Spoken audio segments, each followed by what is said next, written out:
Oi gente, no vídeo de hoje eu vou fazer um vídeo meio diferente. Eu vou fazer o unboxing desse slime metal, ó. Tá vendo? Ele é metalizado. Bem lindo ele, né? Eu vou fazer o unboxing dele. Vamos ver se ele é tudo isso. Tá difícil aqui. Foi abrir. Abriu. Olha só como ele é lindo. Ó. Ele é lindo, metalizado. Ele é muito bonito. Gente, ele é lindo, lindo, lindo. Não gruda nem fio na mão.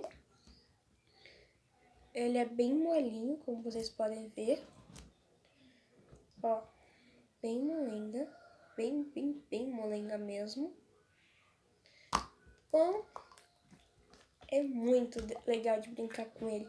Ele é bem molenga. Todo metalizado, ó. Lindo, né? Ele é muito bonito, muito mesmo. Eu vou tentar fazer uma bolha com ele. Vamos ver se eu consigo fazer, né? Ó. Pois é, aqui, ó. Deu. Acho que vocês não vão conseguir. Ó. Viram? Deu pra fazer a bolha.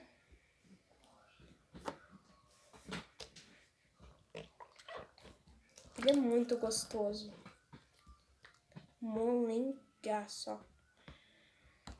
Lindo, lindo, lindo.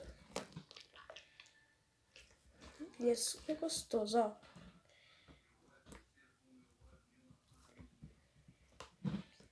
Ele é bem da hora. Eu comprei ele azul, que nem oceano, pra fazer um episódio de praia. Vai ser de Pétala Pet Shop, porque de Barbie eu acho que seria muito pequeno pra Barbie. E por isso vai ser desse daqui, ó. E é bem molenga. Bem difícil de arrancar uma parte da outra também. Ó.